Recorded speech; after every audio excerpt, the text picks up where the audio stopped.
Hi, my name is A.H Proctor and I'm a children's author. And I am absolutely delighted to be here today as part of the Tidelines Book Festival. Well, why? For a few reasons.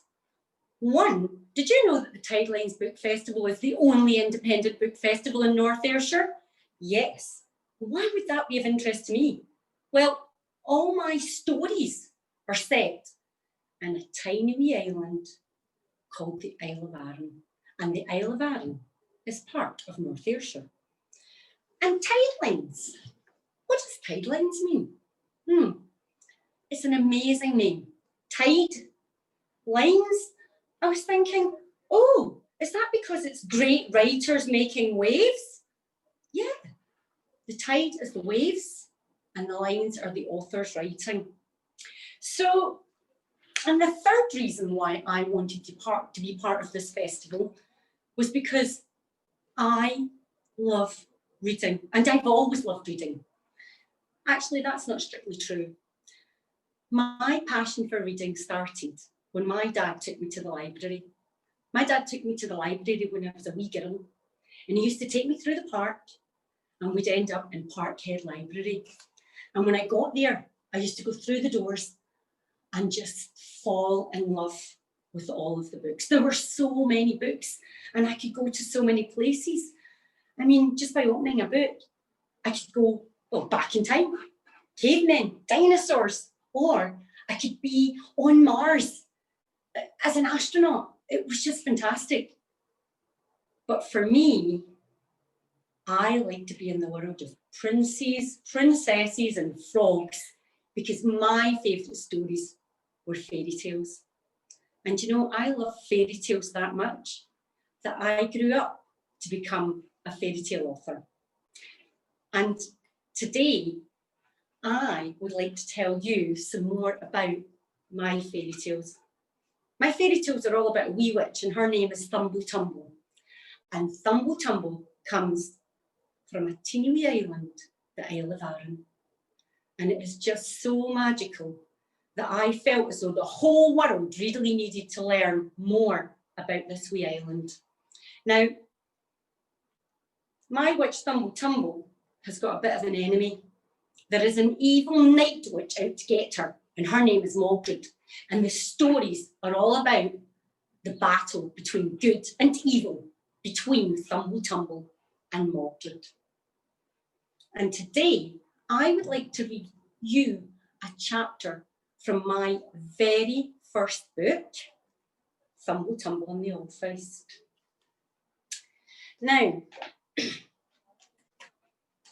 in this chapter, my witch, she's come across, well, one of Maldred's henchmen.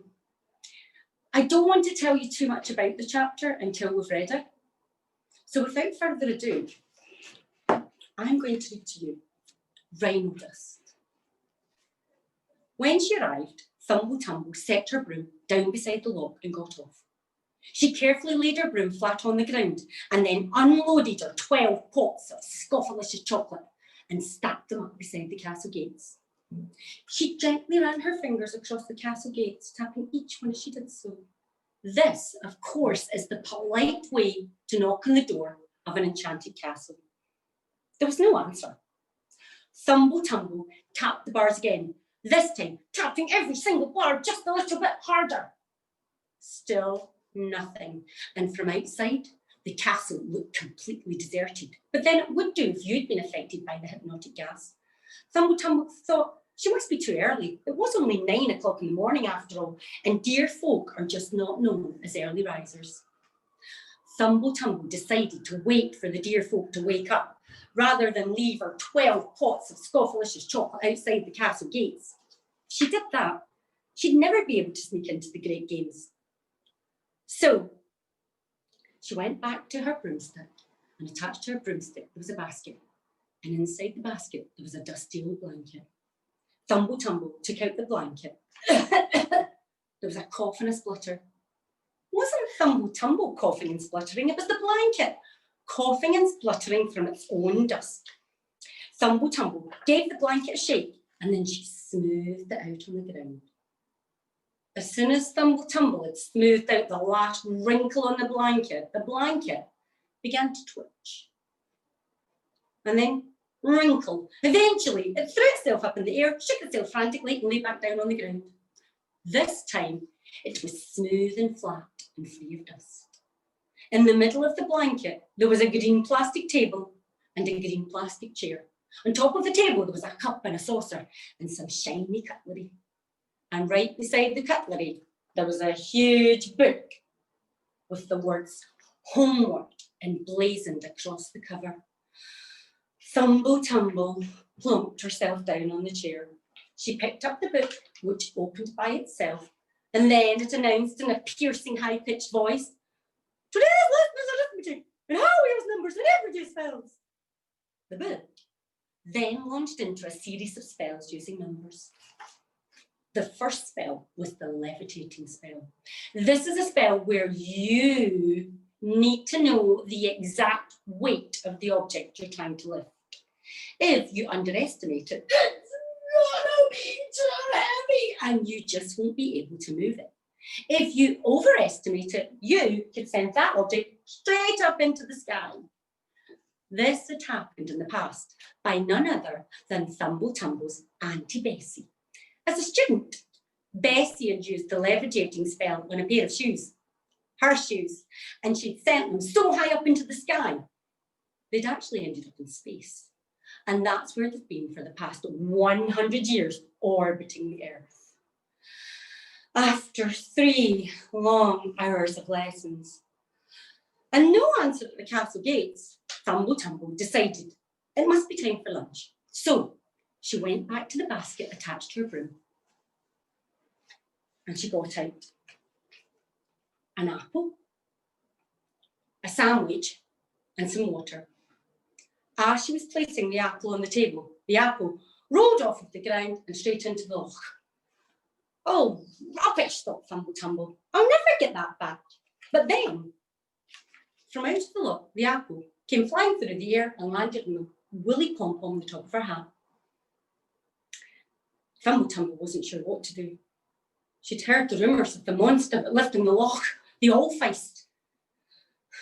She was still deciding whether to make a run for it on foot or take flight on her broom when the apple rolled off of her hat and straight back into the loch. 2 seconds later, the apple came hurtling out of the loch again. Only this time it smashed Thumble Tumble right in the face. Thumble Tumble acted instinctively. She picked up the apple and she lobbed it straight back into the loch. No one smashes maintenance with an apple and gets away with it, she thought.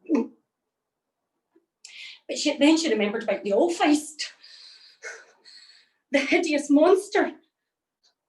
Thumble Tumble was so engrossed with the flying apple that she hadn't noticed she had company in the form of a 19-foot-tall giant. Rhino was a spikebacked giant, and spikebacked giants live in the hills that surround Loch Ranza Castle. They rarely come down from the hills if they don't want to be shot at by the deer folk who live in the castle, and, like everyone else, they'd heard the rumours of the Allfeist, the monster that lived at the bottom of the loch, and she did not want to end up as the monster's dinner. As their name suggests, spike-backed giants have spikes that run down their back from their head to the base of their spine. The spikes look a bit like rhinoceros spikes, and that's why they get the nickname Rhino. They're ugly creatures with green, wrinkly skin that also resembles a rhinoceros's skin. They've got black, beady eyes and lips that roll in like this. This is because they've got no back teeth. They've got no front teeth, excuse me. They've only got back teeth, molars. And so when they see an unsuspecting victim, they usually grab them by the feet and stick them like a lollipop before popping them in and chewing them up. Rhino hadn't planned to come down to the castle this day. He had been minding his own business asleep under a tree high up in the hills when he was rudely awoken with a huge dollop of dust that landed on his face. It went up his nose and in his eyes, making them red and itchy. When he rubbed his eyes, it made him begin to sneeze. And all the sneezing made him lose his balance. He fell down, he rolled all the way down the hill, and he only stopped when he smashed into the castle gates, which is just as well as a few feet more, and he would have been in the loch. Witches. Witches are not very high up on the favourite food list of Spikebacked Giants. Witches are usually pretty small. This witch, she was particularly small. Plus, Spikebacked Giants, they don't have any taste buds. So they're not really interested in the flavour of the meal, more just the size. Nonetheless, he was pretty hungry, and a small snack between meals would do him no harm at all. Or so he thought. Thumble Tumble picked up the apple from her plate. She spun round and she lobbed it straight into Rhino's eye that was already red and swollen from all the dust. She'd heard Rhino tiptoeing up behind her, because seriously, at 19 foot tall and weighing the same as a truck, Rhino doesn't sneak up on anyone. Rhino let out a scream that echoed through the hills above. He lunged forward to grab at Thumble Tumble, but thankfully he was still so dizzy from rolling down the hill. All he managed to grab was a handful of dust. Thumble Tumble looked around for her broom, but it was still lying in front of the castle gates, right behind Rhino. There was nowhere for her to go, and Rhino knew. Decisions, my dear, he mumbled through the gap in his lips. Would you rather be eaten by me or by the old-faced? He paused for a moment. Probably better the devil you know. Thumble Tumble started to walk backwards towards the loch. She didn't know how far she could go before she ended up in the water, but she certainly wasn't going to end up in Rhino's lips. Before she realised what she had done, Thumble Tumble started to rise up into the air. It still felt like the ground beneath her feet, but when she looked down, it wasn't grass she was standing on anymore. It was seaweed. She fell to her knees with the force of the air pushing down against her as she rose high up into the sky. Whatever this creature was, it didn't have 4 heads, only one, and she was standing right on top of it. Thumble Tumble had walked backwards onto the loch and straight onto the head of the All-Faced. The creature was soaring high in the sky, just huge wings and a tail the shape of an arrowhead right at the tip. There was seaweed draped over its head, so Thumble Tumble couldn't actually make out what the hideous monster looked like. The All-Faced flew up into the castle, circled it once, and then flew straight towards Rhino. Just before it reached him, it opened its huge jaws and let out a spray of water like 20 power jets joined together. The force of the water lifted Rhino up off of his feet, and it smashed him against the castle gates. Rhino banged his head off the gates and sank to the ground in a heap. The creature flew back up into the air and started to circle the castle for a second time. Rhino clambered to his feet and ran towards the hills. Too late. The All-Faced came at him from behind this time with another massive water jet, so powerful it knocked Rhino face first into the ground and dragged him for 20 metres. Rhino was sure the next time the creature would be coming in for the kill. He mustered every bit of energy he could to get to his feet, and then he ran as fast as he's ever run in his entire life before. His chest was pounding. The muscles in his legs were burning, but he did not dare stop, and he did not look back until he was safely back in the hills, where he finally drew breath and collapsed in a heap, relieved still to be alive. That's the end of that chapter, kids. I hope you enjoyed it. Now, everyone who's ever heard me reading before will know that I love nothing more than a bit of fun during a reading session, and that involves an imagination challenge. So we've set a very, very special imagination challenge. This is the Tidelines Thumble Tumble Imagination Challenge. And what we need you to do, well, you've just heard me reading about 2 different monsters. And as this challenge, for this challenge, what I really want you to do is I want you to design your very own Tidelines Festival monster. Now, a monster A monster can be good or bad. We might have just met one of each in that chapter there. If your monster is good or bad, you're going to have to give it a name. And the reason we want you to decide whether it's good or bad first is so that you can give it a name that's appropriate. You know, you don't want horrible Horus, the really nice, lovely giant. So once you've decided whether you have a good or a bad monster, give it a name and then let me know what your monster looks like. Is it a blob with one big eye? Or has it got 10 spiky eyes and scales? I don't know. It's up to you. We want you to design a monster, write down what it looks like. And then most importantly of all, every monster has to have a power or two. And I want you to give your monsters a power. It could be the power to slime someone. That's a pretty good power, actually. It could be the power to melt someone, freeze someone. It could be X-ray vision. It doesn't matter. It's your power. You decide. Now that is part one of the challenge. Part two of the challenge, we then want you to create that very monster. You can draw your monster. You can draw your monster using crayons, pencils, paint. It does not matter. You can stick bits on. That always looks good for effect. Or if you want to be even more creative, you can build your monster.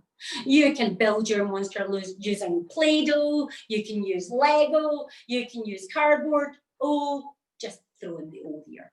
And then if you decide that you're going to build an amazing monster, we just need you to take a picture of it and send it in with your description. Now, all of these entries can be sent in to us. We will have details on our website, but we will also have details with the wonderful Tidelines Book Festival.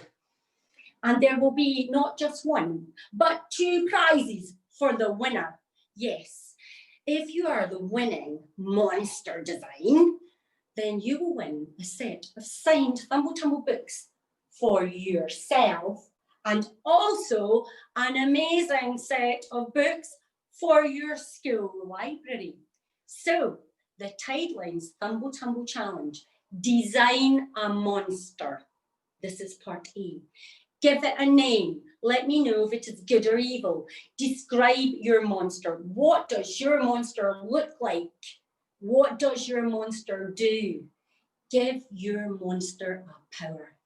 And then we want you to design that monster. You can draw it or you can create it. Now, in a normal session, I would be right in front of you right now, and I never get to escape these sessions without, that's right, challenges for me. I have just set you an imagination challenge, and it is now time for you to challenge me. I have called in the help of the lovely witch Carol, and you lot have been sending us in questions. Hello! You lot have been sending us loads of questions. So what we've decided to try to do is a quick fire round of Ask the Author. Carol is randomly going to select questions. She is going to ask me, and I am going to try to answer as many of these questions as I can within our session time frame. Witch Carol, over to you. So Angela, how long have you been writing and what was your first book? Ooh, good question. Well, I have now been writing for 6 years. And my very first book was this one here, the one I've just been reading, which is called Thumble Tumble and the All-Feist. Thank you. How many books have you visited? How many books have I visited? Sorry, how many schools have you visited? Ah! Woo! Twist there. I have visited, let me think. Do you know what? I think I've visited about 200 schools. Now, I don't know the exact number, so what we're going to do is we are going to find out while I answer the rest of the questions, and before we sign off completely, I will let you know exactly how many schools I have visited. Why did you base your books on the Isle of Arran? Ooh, another amazing question. The reason I set my books on the Isle of Arran is because I think the Isle of Arran is pretty magical. So in the story there, I was speaking about a spikeback giant. And I got the idea of a spikeback giant because when I was on Arran, I discovered these graves. Graves on Arran that were about 5-6 times the size of my hand expanse here. Huge graves. And these graves are called the Giants' Graves. And right now on the Isle of Arran, there are archaeologists actually trying to work out what were in those graves. Were there really giants on those graves? I've also found that there are pools on the Isle of Arran that are so deep that they don't ever freeze over. That's how deep they are. I found waterfalls, the Holy Isle, which is, well, rumoured to have pixies living on the actual island. So because of all of this mystery and magic, that is why I set my books on the Isle of Arran. I just really felt as though it would be rude not to. Thank you. Amazing question. Excellent answer. Were you inspired by any authors? Now, I get asked this question quite a lot, actually. And I was inspired by two very, very famous authors. But when I tell people who they were, quite often I get this, and that's okay. So when I was a child, my favourite authors were the Brothers Grimm. Now, don't worry. If there is a blank expression in there, that is absolutely fine. Lots of people haven't heard of the Brothers Grimm. But if I was to say to you, have you heard of Rapunzel, Sleeping Beauty, Little Red Riding Hood, Snow White? I'm pretty sure you would say yes. All of these stories were written by the Brothers Grimm. But then, over time, what happened is they were all made into amazing movies, mainly by Disney.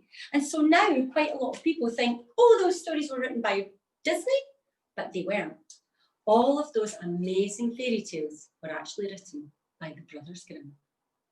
Thank you. How do you get your plot ideas? Oh, plot ideas. In a word, plagiarism. Now, what does plagiarism mean? It means I pinch them. That's what it means. Now, I don't pinch my plot ideas from other authors or from other books. I kind of pinch them from my two kids, Sky and Kyle. My children are 10 and 12, and they have been asking me to tell them stories since they were like tiny. And when they were really small, they would say, Mummy, please make us up a story. Make us a story up out of your mouth. Now, that meant they didn't want me to read a book. They wanted me just to create a brand new story for them. And they would say, Mummy, can you tell me the story of a good witch, a bad witch, and a dragon?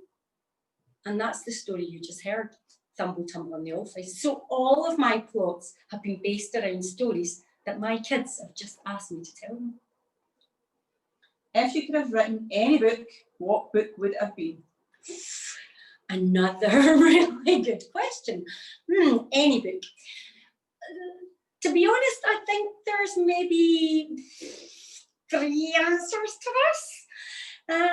So first of all, I would quite like to have written the Harry Potter book series, and that way I would be a billionaire. You know, I just would have. It's also a very good book, and I love it. I've read all the Harry Potter books, and I just love them. But for the reason of the billionaireness, that might have been one of them. Another book series, if you like, I would like to have written would have been Agatha Christie. I love mysteries. I love whodunit. And to be able to write those books with the twist at the end is really challenging. So for me, I would like to have the skills to be able to write that book or those books.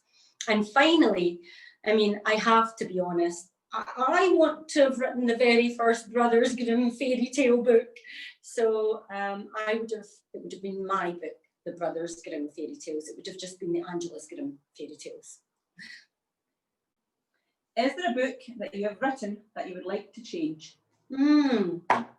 That's the first time I've ever actually been asked that question, and an excellent question. Now, I've got to answer it honestly. There is a book that I would have changed, and in actual fact, I've just read to you Thumble Tumble in the Office. But you know, once upon a time, it used to look like this. And when it looked like this, there was only 10 chapters in the book. And what happened is my publisher says to me, Angela, what would be really good is if you were to tell the readers what happened before Thumble Tumble stories. What gave her passion? What made Mordred go after her? And so he said, maybe it would be good if you put in a backstory. And so this book became this book. And there was a brand new chapter 1 put in it. And it was a backstory, so a new chapter that told you all about Thumble Tumble's mum and what had happened to her and Mordred. Thank you. Excellent. Where do you get the names of your characters? Ooh, another good one. Now, it's quite tricky to answer all of this because I actually get the names of my characters from people I know. So quite often they'll have a wee personality thing about them, and I'm like, oh, and I write about them. Then I have to deny it if it's something like, you know, they pick their nose all the time. I really can't admit to that. But two that are fairly obvious are my 2 children are in my book. So there is Skye, who's my daughter, and in the books there is Skye the Water Fairy. Now, Skye the Water Fairy is, well, she's really lovely, but she's got her head in the clouds a bit, you know, she's kind of and that is my daughter. So she's really lovely, but she's kind of got her head in the clouds, and that's how I base Skye. There is also Kyle, the chief of the Thistle Pixies. Now, my son Kyle, who this character is based on, when he was a wee boy, he had this massive tuft of hair that stood up on top of his head.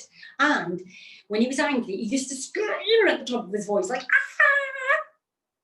My character, when he screams at the top of his voice, it's called a Thistle Pixie Screech. And it is so loud, it can blow off a witch's head. And I got that idea from my son, and that is why Kyle is based on Kyle. That's a really good question. Thank you. This is the Tidelines Book Festival. Can you tell us what book festivals mean to you? Wow, that is an amazing question. So this is the Tidelines Book Festival, and book festivals for me are a celebration of books by all different authors in all different genres. So you get authors from horror, fiction, romance, non-fiction, all coming together and sharing their love of books. And with the Tidelines Book Festival, they do that, but they also have a part of their book festival is called the Skills Programme. And that's the part that I am in right now. And for me, this is my favourite part of a book festival, because it's the part of the book festival where I get to meet you. And normally during a book festival, I wouldn't be on a screen. In fact, I'd be standing right in front of you, and these questions would be being asked by you right now, and I would get to see all your amazing expressions. Afterwards, we'd get to chat about some ideas together about, you know, why you write, why I write, and for me, that is the best part of a book festival. So book festivals for me are about celebrating books, but also about meeting readers, fueling the enthusiasm between readers and authors, and maybe, and quite often actually I get to meet a few what I think are going to be amazing authors of the future, and that's you guys right now, actually. You right now, I love meeting you, and that for me is book festivals. What advice would you give to children about writing a story? Oh, you know, there is a lot of advice that you can be given for writing a story. The structure of the story, beginning, middle, end, how to choose your characters, how to design your plot. But for me, ultimately, the first thing that you should do is write about something that you are passionate about, something that you love doing, something that you want to know more about. Because that passion, that love of that, it may be sport, it might be you love football and you want to write about football, you love painting, so you want to write about an artist, you think castles are really cool. And so you want to write about castles. But whatever it is, whatever you love and you're passionate about, it will make writing a story about that subject so much easier. Now, I believe that is the end of my quickfire round of questions. So I would like to say thank you, Witch Carol. Fantastic, Angela, thank you. I would also like to say a huge, enormous thank you to all you boys, girls, and ladies and gentlemen and teachers and the amazing Tidelines Book Festival for having me here today. I have loved every minute of it. Please, please do keep reading, and hopefully the next time I see you, it will be in front of you in the flesh. When, you know, I really want to do that as soon as it's safe to do so. But in the meantime, as I say, just please keep reading, send in all of your Tidelines Thumble Tumble Imagination Challenge entries, and take care of yourself. Bye.